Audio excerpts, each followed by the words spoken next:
तो आज हम एक बहुत ही दिलचस्प विषय पर बात कर रहे हैं, पैसे का मनोविज्ञान। हाँ, मॉर्गन हाउसल की किताब द साइकोलॉजी ऑफ मनी के नजरिए से। बिल्कुल। और इसमें जो सबसे चौंकाने वाली बात है वो ये कि पैसे के मामले में आपकी होशियारी से ज्यादा आपका व्यवहार, आपका बर्ताव मायने रखता है। सही कहा।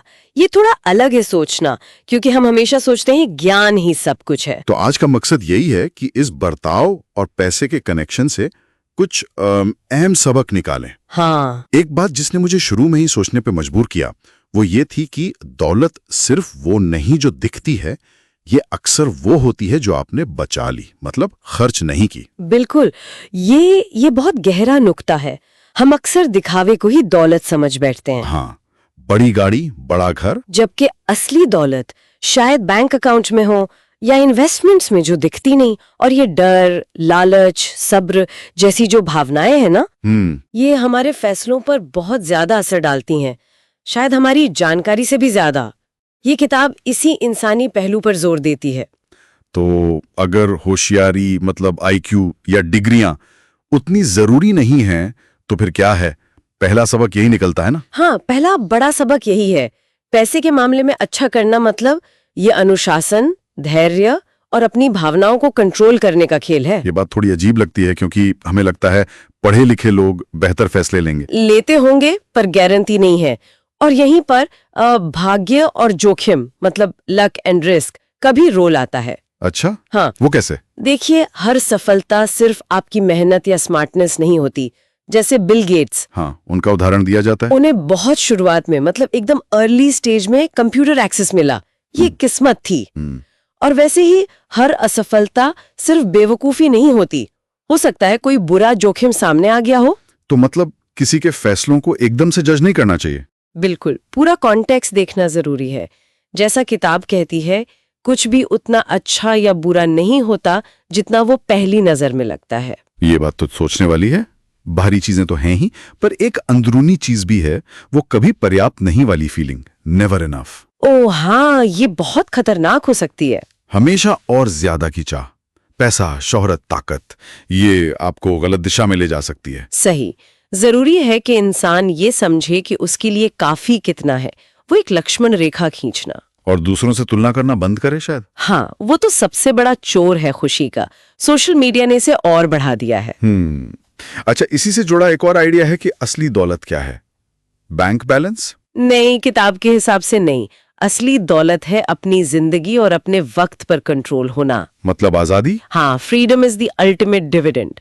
पैसे का सबसे बड़ा फायदा यही है, आप जो चाहें, जब चाहें, जिसके साथ चाहें कर सकें। जब तक चाहें? हाँ, जब तक चाहें। ये क्षमता, ये बेशकीमती है।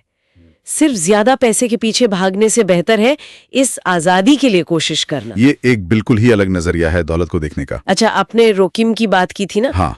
तो किताब में एक और दिलचस्प बात है कि पैसा कमाना मतलब अमीर बनना, गेटिंग वेल्थी। हाँ, और उसे बनाए रखना, स्टेइंग वेल्थी, ये दो अलग अलग स्किल हैं। बिल्कुल अलग, एकदम। कैसे?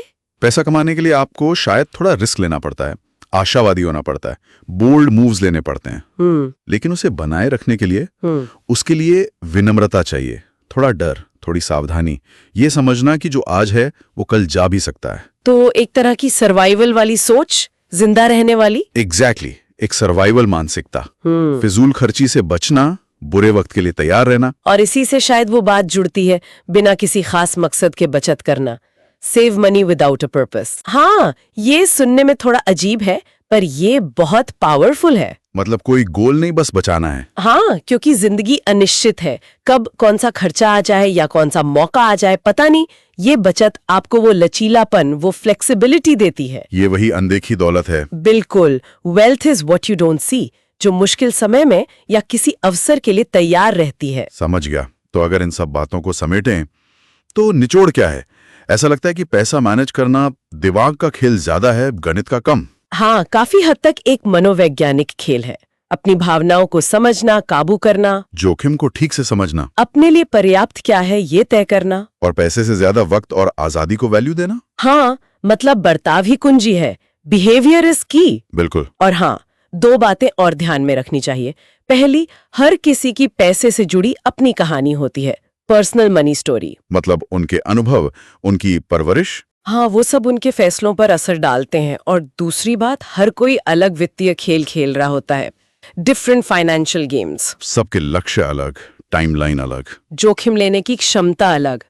तो किसी और की स्ट्रैटेजी आंख बंद करके कॉपी करना नुकसानदेह हो सकता है। बहुत ज्यादा। वाकई ये बहुत कुछ सोचने को मजबूर करता है। तो जाते जाते एक सवाल छोड़ जाते हैं सबके मन में सोचने के लिए कि इन सारी बातों को ध्यान में रखते हुए कोई अपने लिए वित्तीय सफलता को कैसे परिभाषित करेगा जो सिर्फ बैंक बैलेंस या आंकड़ों से कहीं आगे हो।